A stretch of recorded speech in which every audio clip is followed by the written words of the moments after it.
இனம், நாடு ஆகிய அனைத்தினின்றும் எங்களை மீட்டுக் கொண்டீர். எங்களை ஆட்சி உரிமை பெற்றவர்களாகவும் குருக்களாகவும் எங்கள் கடவுளுக்காக ஏற்படுத்தினீர். அல்லேலூயா. தந்தை, மகன், தூய ஆவியாரின் பெயராலே ஆமென். நம் ஆண்டவராகிய இயேசு கிறிஸ்துவின் அருளும் கடவுளுடைய அன்பும் தூய ஆவியாரின் நட்புறவும் உங்கள் அனைவரோடும் இருப்பதாக. உம் ஆன்மாவோடும் இருப்பதாக. இயேசுவில் மிகவும் பிரியமான அன்பு பெற்றோர்களே, அன்பு குழந்தைகளே, உங்கள் அனைவருக்கும் காலை வணக்கத்தை தெரிவித்துக் கொள்கிறேன். Good morning to everybody. Good morning father. பிரியமானவர்களே, ஒவ்வொரு வெள்ளிக்கிழமையும் நாம் நினைக்கின்ற பொழுது ஆண்டவர் இயேசு கிறிஸ்துவனுடைய அந்த உயிர் விட்ட நாள் தான் நமக்கு ஞாபகம் வருகிறது. கல்வாரி மலையில் ஆண்டவர் நமக்காக தன்னுடைய உயிரை கொடுத்தார். ஆண்டவருடைய மனமும் ஆண்டவருடைய உள்ளமும் ஆண்டவருடைய தியாக செயலும் சிலுவையில் வெளிப்படுகின்றது. ஜெர்மானிய பழமொழி ஒன்று சொல்லுகிறது, அன்பு பிறரின் தேவையை பார்க்கிறது, அதற்கான தேவையை அது பார்ப்பதில்லை என்று. அன்பு அடுத்தவர்களை எப்பொழுதுமே அதை யோசிக்க வைக்கிறது. நம் ஆண்டவர் இயேசு கிறிஸ்துவும் இன்றைய நற்செய்தி நாம் பார்க்கின்றோம். தியானிக்க இருக்கும் வேளையில் இதோ அவருடைய போதனையை கேட்க வந்த மக்களுக்கு முதலில் உணவு கொடுக்கின்றார். அவருடைய பார்வையில் மனிதர்களுடைய தேவை என்ன என்பது அவர் புரிந்து கொண்டார். மனிதர்களுக்கு மிகவும் அடிப்படை தேவைகள் மிக முக்கியம். அது 5 வகையாக நாம் பிரிக்கலாம். 1 அடிப்படை தேவைகள், 2வது பாதுகாப்பு தேவைகள், 3வது உளவியல் மற்றும் அன்பு தேவைகள், 4வது சுய மதிப்பு தேவைகள், 5வது ஆன்மீக தேவைகள். இவை ஒவ்வொரு மனிதனுக்கும் மிகவும் முக்கியமானது. இதன் அடிப்படை தேவை என்பது உணவு, உடை, பாதுகாப்பு. அவனுக்கு இருப்பதற்கு இடமும், உண்ணுவதற்கு உணவும், உடுத்துவதற்கு உடையும் மிக மிக மிக தேவையானது. எனவே ஆண்டவர் இந்த அடிப்படை தேவையாகிய உணவை அவருக்கு கொடுக்கிறார்.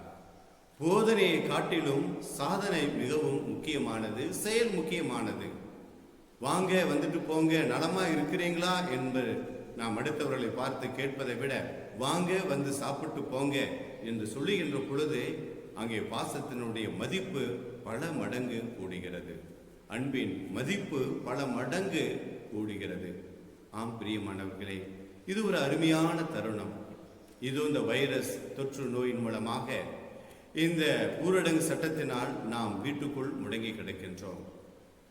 அன்றாட வேலை செய்து சம்பாதித்து அதன் மூலமாக தன்னுடைய பிழைப்புகளை கவனித்துக் கொண்டு வரும் குடும்பத்தாருக்கு உணவு இல்லாமல் எத்தனையோ ஏழை மக்கள் பட்டினியால் சாகுகிறார்கள்.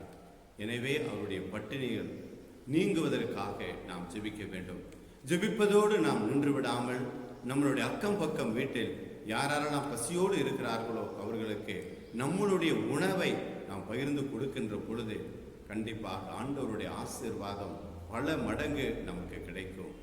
இதைதான் மதர் தெரேசா ஒவ்வொரு முறையும் அவர் ஏழைகளை தங்களுடைய மடத்திற்கு அழைத்து சென்ற உடனேயே அவர் நல்ல விதமாக உணவு கொடுப்பார், உடை கொடுப்பார், இருப்பிடம் கொடுப்பார். இதை பார்த்த ஒரு பத்திரிகை ஆசிரியர் கேட்டிருக்கிறார் மதர் தெரேசாவை பார்த்து, ஏமா அவருக்கு மீன் கொடுப்பதை காட்டிலும் மீன் பிடிப்பதற்கு கற்றுக் கொடுத்தால் எவ்வளவோ நலமாக இருக்குமே, ஏன் நீங்க சாப்பாடு போட்டு அவனை சோம்பேறி ஆக்குகிறீர்கள் என்று. அப்பொழுது மதர் தெரேசா சொல்லுவார், அவனுக்கு இதோ தூண்டில் பிடிக்கவே கையில் சக்தி இல்லை, அவனுடைய உடலில் வலிமை இல்லை. அப்படி இருக்கிறவனுக்கு எப்படி நாம் மீன் பிடிக்க கற்றுக் கொடுக்க முடியும்? முதலில் அவனுக்கு உடலில் இதோ வலிமையை ஊட்ட வேண்டும், அவனுக்கு சாப்பாடு கொடுக்க வேண்டும் என்று சொல்லுவாராம். ஆம் பிரியமானவர்களை, நாம் பிறருக்கு நாம் சாப்பாடு கொடுப்போம். ஆண்டவர் கற்றுக் கொடுத்த ஜெபம் அன்றாட உணவை எங்களுக்கு இன்று தாரும் என்று. எனவே எல்லோருக்கும் கிடைக்க நாம் ஜெபிப்போமாக. இன்றைய நாளில் ஆரோக்கியமான அன்பியத்திற்காக சிறப்பாக நாம் ஜெபிப்போம். எல்லாம் வல்ல இறைவனிடமும் சகோதர சகோதரிகளை உங்களிடமும் நான் பாவியினை ஏற்றுக்கொள்கிறேன். ஏனெனில் சிந்தனையாலும் சொல்லாலும் செயலாலும் கடமையில் தவறியதாலும் பாவங்கள் பல செய்தேன். என் பாவமே, என் பாவமே, என் பெரும் பாவமே. ஆகையால் எப்பொழுதும் கண்ணியான தூய மரியாதையும் வானதூதர்களுடைய அனைவரையும் சகோதர சகோதரிகளை எப்பொழுதும் நம் இறைவனாகிய ஆண்டவரிடம் எனக்காக வேண்டிக் கொள்ள முன்றாடுகிறேன். இல்லாமல் அன்பு இறைவன் நம் மீது இரக்கம் வைத்து நம் பாவங்களை மன்னித்து நம்மை நிலை வாழ்வுக்கு அழைத்துச் செல்வாராக. ஆமென். ஆண்டவரே இரக்கமாயிரும். ஆண்டவரே இரக்கமாயிரும். கிறிஸ்துவே இரக்கமாயிரும். கிறிஸ்துவே இரக்கமாயிரும். ஆண்டவரே இரக்கமாயிரும். ஆண்டவரே இரக்கமாயிரும். ஜெபிப்போமாக. இறைவா, நேர்மையான மனத்தினரின் ஒளியையும் எதிர்நோக்குமாக இருப்பவரே, உம்மை தாழ்மையுடன் வேண்டுகின்றோம். எங்கள் இதயங்கள் உமக்கு ஏற்ற மன்றாற்றை புரிவதாலும் என்றும் உமது புகழை கடமை உணர்வோடு பறைசாற்றுவதாலும் உம்மை என்றும் மேன்மைப்படுத்துவோமாக. எங்கள் ஆண்டவராகிய கிறிஸ்து வழியாக உம்மை மன்றாடுகின்றோம். ஆமென்.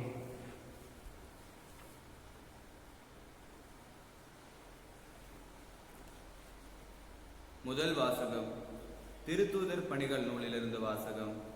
அந்நாட்களில் கமாலியேல் என்னும் பெயருடைய பரிசேயர் ஒருவர் தலைமை சங்கத்தில் எழுந்து நின்றார்.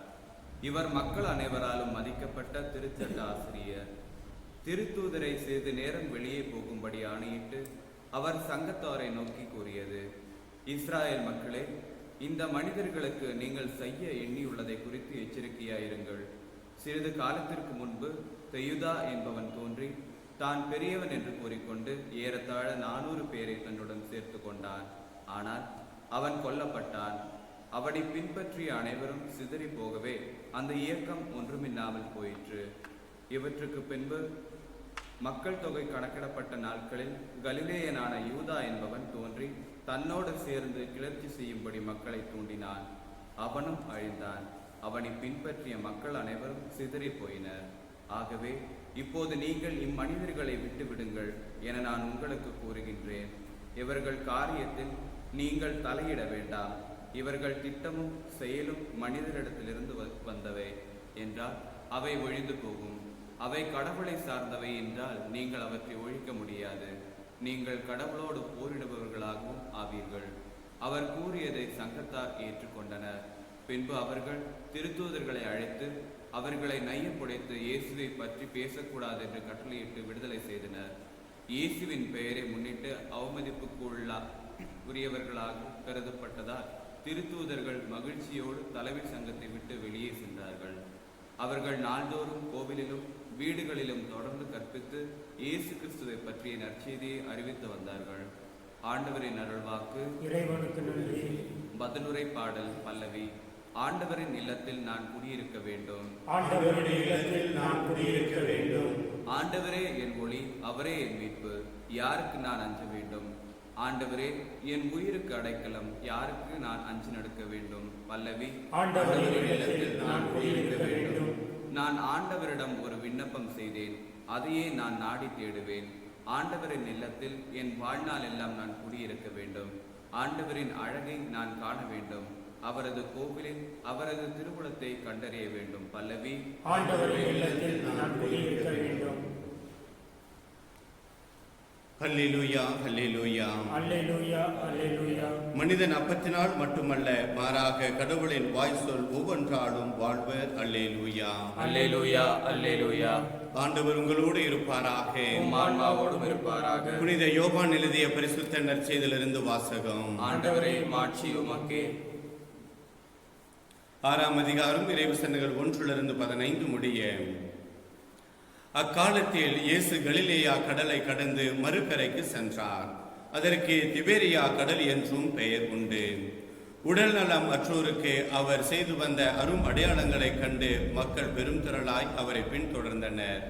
இயேசு மலைமேல் ஏறி தம் சீடரோடு அமர்ந்தார். யூதருடைய பாஸ்கா விழா அண்மையில் நிகழவிருந்தது. இயேசு நிமிர்ந்து பார்த்து மக்கள் பெருந்திரளாய் அவரிடம் வருவதைக் கண்டு இவர்கள் உண்பதற்கு நாம் எங்கிருந்து அப்பம் வாங்கலாம் என்று பிலிப்பிடம் கேட்டார். தாம் செய்ய போவதை அறிந்திருந்தும் அவரை சோதிப்பதற்காகவே இக்கேள்வியை கேட்டார். பிலிப்பு மறுமொழியாக, 200 தெனாரியத்திற்கு அப்பம் வாங்கினாலும் ஆளுக்கு ஒரு சிறு துண்டு கிடைக்காதே என்றார். அவருடைய சீடருள் ஒருவரும் சீமோன் பேதுருவின் சகோதரருமான அந்திரேயா, இங்கே சிறுவன் ஒருவன் இருக்கிறான், அவனிடம் 5 வார்கோதுமை அப்பங்களும் 2 மீன்களும் உள்ளன, ஆனால் இத்தனை பேருக்கு இவை எப்படி போதும் என்றார். இயேசு மக்களை அமர செய்யுங்கள் என்றார். அப்பகுதி முழுவதும் புல்தரையாய் இருந்தது. அமர்ந்திருந்த ஆண்களின் எண்ணிக்கை ஏறக்குறைய 5000. இயேசு அப்பங்களை எடுத்து கடவுளுக்கு நன்றி செலுத்தி அமர்ந்தோருக்கு கொடுத்தார். அவ்வாறே மீன்களையும் பகிர்ந்தளித்தார். அவர்களுக்கு வேண்டிய மட்டும் கிடைத்தது. அவர்கள் வயிறார உண்ட பின் ஒன்றும் வீணாகாதபடி எஞ்சிய துண்டுகளை சேர்த்து வையுங்கள் என்று தம் சீடரிடம் கூறினார். மக்கள் உண்ட பின் 5 வார்கோதுமை அப்பங்களிலிருந்து எஞ்சிய துண்டுகளை சேர்த்து சீடர்கள் 12 கூடைகளில் நிரப்பினார்கள். இயேசு செய்த இந்த அரும் அடையாளத்தை கண்ட மக்கள், உலகிற்கு வரவிருந்த இறைவாக்கினர் உண்மையிலே இவரே என்றார்கள். அவர்கள் வந்து தம்மை பிடித்து கொண்டு போய் அரசராக்க போகிறார்கள் என்பதை உணர்ந்த இயேசு மீண்டும் தனியாய் மலைக்கு சென்றார். ஆண்டவரின் அருள்வாக்கு. கிறிஸ்துவே உமக்கு புகழ். மேகங்கள் கூடிடவே வான்மழை அருவியாகுமே, உன் அருளுக்கு சான்றாகுமே. மேகங்கள் கூடிடவே வான்மழை அருவியாகுமே, உன் அருளுக்கு சான்றாகுமே. இறைவா உனைப் போல் வார்த்தையை வாழ்வாக்கி, இறைவா உனைப் போல் வார்த்தையை வாழ்வாக்கி வழிகாட்டி சென்றிட வரமொன்று தா. இதய காணிக்கை இரவாத காணிக்கை, இறை மனித உறவின் சின்னமாம் அன்பின் காணிக்கை.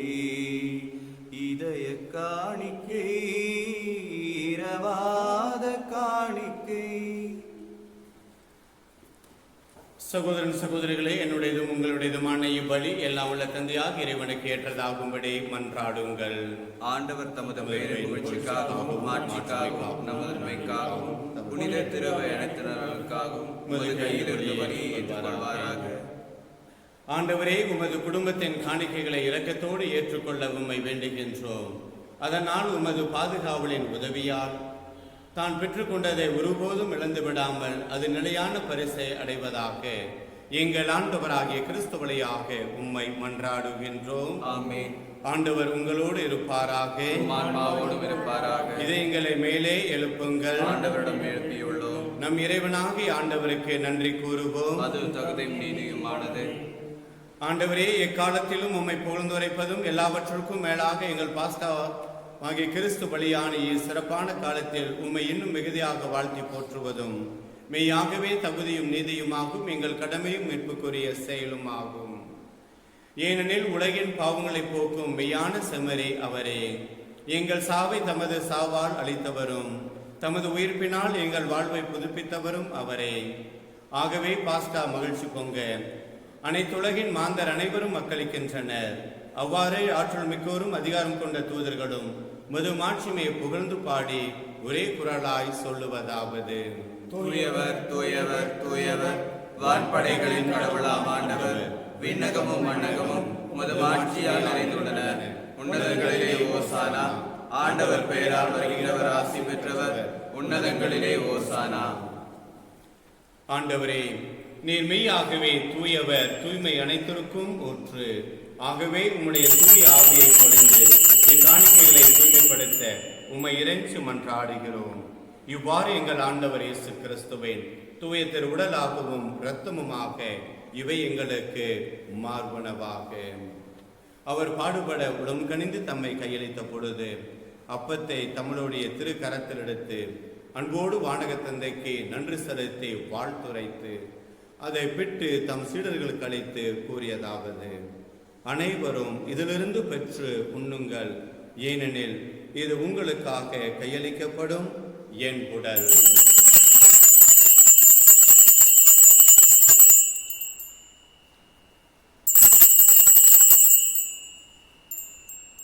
அவ்வண்ணமே இரவு விருந்தை அருந்திய பின் கிண்ணத்தையும் எடுத்து மீண்டும் உமக்கு நன்றி செலுத்தி வாழ்த்துரைத்து தம் சீடர்களுக்கு அளித்து கூறியதாவது: அனைவரும் இதிலிருந்து பெற்று பருகுங்கள், ஏனெனில் இது புதிய நிலையான உடன்படிக்கைக்கு என் இரத்தத்தின் கிண்ணம்.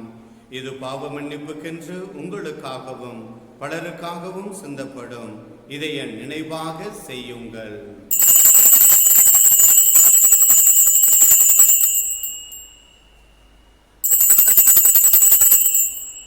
நம்பிக்கையின் மறைபொருள். ஆண்டவரே, நீர் வருமளவும் உமது இறப்பினை அறிக்கையிடுகின்றோம், உமது உயிர்ப்பினையும் எடுத்துரைக்கின்றோம். ஆகவே ஆண்டவரே, நாங்கள் கிறிஸ்துவின் இறப்பினையும் உயிர்ப்பினையும் நினைவு கூர்ந்து வாழ்வு தரும் அப்பத்தை மீட்பளிக்கும் கிண்ணத்தையும் உமக்கு ஒப்புக் கொடுக்கிறோம். உம் திருமணன்று உமக்கு ஊழியம் புரிய தகுந்தவர்கள் எங்களை ஏற்றுக்கொண்டீர். எனவே உமக்கு நாங்கள் நன்றி செலுத்துகின்றோம். மேலும் கிறிஸ்துவின் உடலிலும் இரத்தத்திலும் பங்கு கொள்ளும் எங்களை தூய ஆவியானவர் ஒன்று சேர்க்க உம்மை தாழ்மையாய் மன்றாடுகிறோம். ஆண்டவரே, உலகெங்கும் பரவிருக்கும் உமது திரு அவையை நினைவு கூர்ந்தருளும். எங்கள் திருத்தந்தை பிரான்சிஸ், எங்கள் மறைமாவட்ட ஆயர் அமல்ராஜ், எல்லா திருநிலையினர் ஆகிய அனைவரோடும் உமது திரு அவை அன்பில் நிறைவு பெற செய்தருளும். மேலும் உயிர்த்தலும் எதிர்நோக்குடன் துயிர் கொள்ளும் எங்கள் சகோதரன் சகோதரிகளையும் இறந்தோர் அனைவரையும் இரக்கத்துடன் நினைவு கூர்ந்து உமது திருமக ஒளியினுள் ஏற்றருளும். எங்கள் அனைவரும் மீதும் இரக்கமாயிரும். கடவுளின் கன்னித்தாயான புனித மரியா, அவருடைய கணவரான புனித யோசேப்பு, புனித திருத்தூதர்கள், இவ்வுலகில் மக்கு உகந்தவராயிருந்த புனிதர்கள் அனைவருடனும் நாங்கள் நிலைவாழ்வில் பங்கு கொள்ளும் தகுதி பெற்று உம் திருமகன் இயேசு கிறிஸ்து வழியாக உம்மை புகழ்ந்தேத்த வரமருள மன்றாடுகின்றோம். இவர் வழியாக இவரோடு இவரில் எல்லாம் வல்ல இறைவனாகிய தந்தையே, தூய ஆவியாரின் ஒன்றிப்பில் எல்லா புகழும் மாட்சிமையும் என்றென்றும் உமக்கு உரியதே. ஆமென்.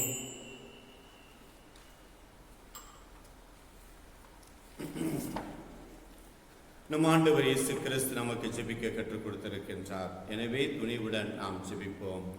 விண்ணுலகில் இருக்கிற எங்கள் தந்தையே, உமது பெயர் தூயதென போற்றப் பெறுக.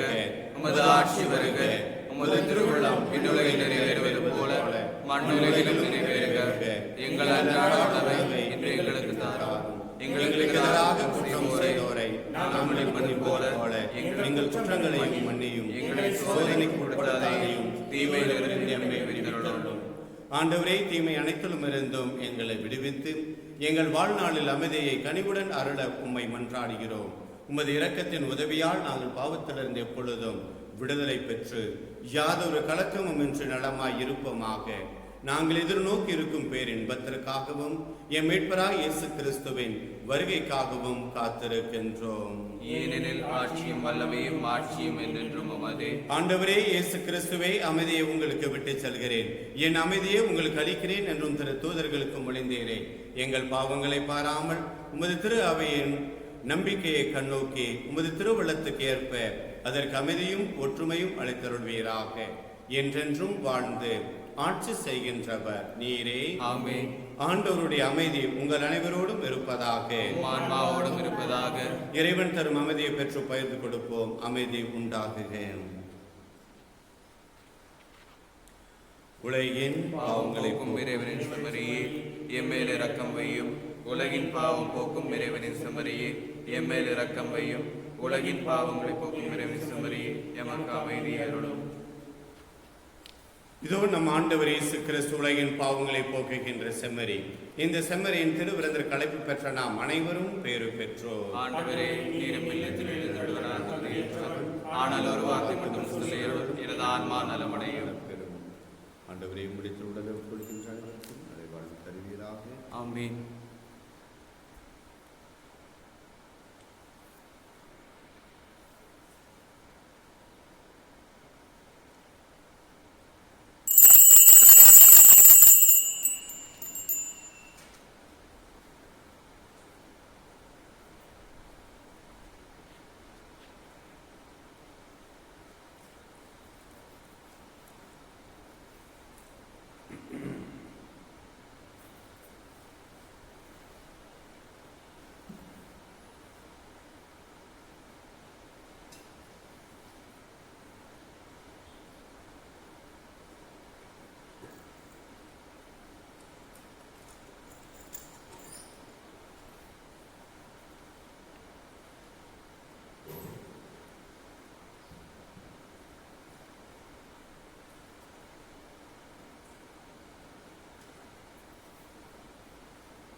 நித்திய சுதிக்குரிய பரிசுத்த பரமதேவ நற்கருணைக்கு ஆராதனை நமஸ்காரம் உண்டாகடாது. நித்திய சுதிக்குரிய பரிசுத்த பரமதேவ நற்கருணைக்கு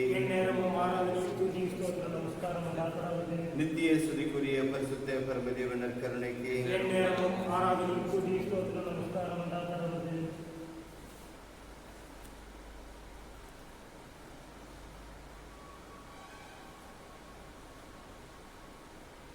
எங்களை படைத்து பராமரித்து காத்து வரும் எங்கள் பரலோக நல்ல பிதாவே, இந்த அருமையான நாளுக்காக நன்றியோடு நாங்கள் சுதிக்கிறோம், போற்றுகிறோம், புகழ்கிறோம், வாழ்த்துகிறோம், வணங்குகிறோம், ஆராதிக்கிறோம் சுவாமி. அன்பான தெய்வமே, இது இந்த திருப்பலியின் மூலமாக உங்களுடைய தெய்வீக வார்த்தை எங்களுக்கு தந்தீர். தெய்வீக வார்த்தை தந்ததோடு இல்லாமல் இதோ உம்முடைய உடலையே எங்களுக்கு உடைத்து கொடுத்தீர் சுவாமி. நற்கருணையின் மூலமாக பசித்திருப்பவனுக்கு உன்னுடைய உணவை கொடு என்று நீர் போதித்தீர்.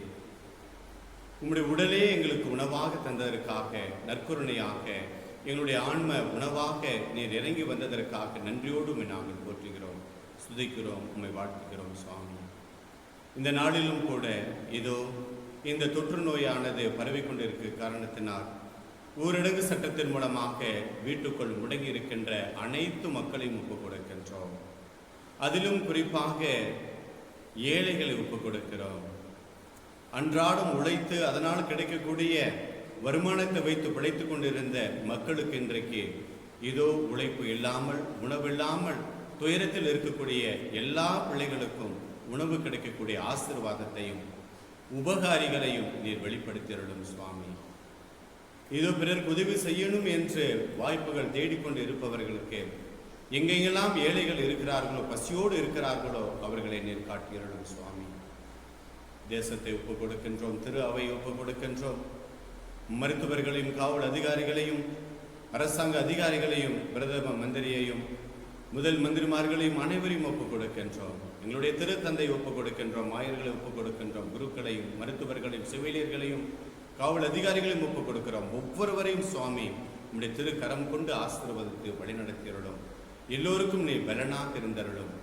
இதோ பசியோடு வந்தவர்களை முன்கூட்டியே நீர் அறிந்து அவர்களுக்கு உணவு கொடுத்த பிறகு நீ போதனையை கொடுத்தீர். அதே போன்று நோய் வருவதற்கு முன்பு, துன்பம் வருவதற்கு முன்பு, துயரம் வருவதற்கு முன்பு நீரை தடுத்து நிறுத்தி அருணும் கோட்டை கற்பாரையுமாக இருந்து வழிநடத்தியருளும். இந்த நாளை ஒரு மகிழ்ச்சி நாளாக, சமாதானத்தின் நாளாக, இதோ மன நிறைவு நாளாக, வயிறு நிறைய உணவு உண்ணக்கூடிய நாளாக நீர் மாற்றிக் கொடுத்தருளும். ஆம். கொடையாக வழங்கியமைக்கு நன்றி கூறுகிறோம்.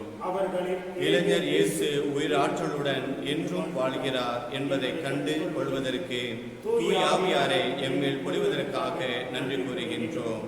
எம் இளைஞர்கள் இயேசுவோடு நட்புறவிலும் உடன் வாழும் மனிதரோடும் தோழமையிலும் வளர செய்தருளும். உடன் பயணிக்கும் மூத்தோருடைய வழிநடத்துதலில் மண்சாரா பண்பாட்டு காத்து தற்சார் பொருளாதாரத்தை உருவாக்கி விழுந்தருளும். போதைப் பொருட்களுக்கும் தவறான செயல்களுக்கும் இடம் கொடாமல் ஆற்றல் மிகு ஆளுமையை உருவாக்க செய்தருளும். எண்மையின் ஊடகங்களை பொறுப்புணர்வுடன் கையாண்டு உம் நற்செய்தி பணிக்கு பயன்படுத்த அருளாரும். ஜாதி மத வேறுபாடுகளையும் பாலின பாகுபாடுகளையும் அகற்றி சமத்துவ சமூகம் படைக்க வழிகாட்டியருளும். இயற்கையோடு நல்லுறவு கொண்டு சுற்றுச்சூழலை பாதுகாத்து சமூக அக்கறையும் அரசியல் ஈடுபாடு கொண்டு அழைத்தலை தெளிந்து தேர்ந்து கொள்ள துணிவை தந்தருளும். இவ்வாறு இளைஞர் இயேசுவின் மனநிலையில் ஆற்றலோடு மாற்றம் நோக்கி பயணிக்கும் நல்ல இளைஞர்களாக வாழ செய்தருளும். ஆமென். ஆண்டவர் உங்களோடு இருப்பாராக. எல்லாம் வல்ல அன்பு இறைவன் தந்தை, மகன், தூய ஆவியாரின் பெயராலே ஆமென். ஆண்டவர் இயேசு கிறிஸ்துவின் அன்பு பிள்ளையாக வாழுங்கள். திருப்பலி நிறைவு பெற்றது. அல்லேலூயா, அல்லேலூயா. இறைவனுக்கு நன்றி. அல்லேலூயா, அல்லேலூயா.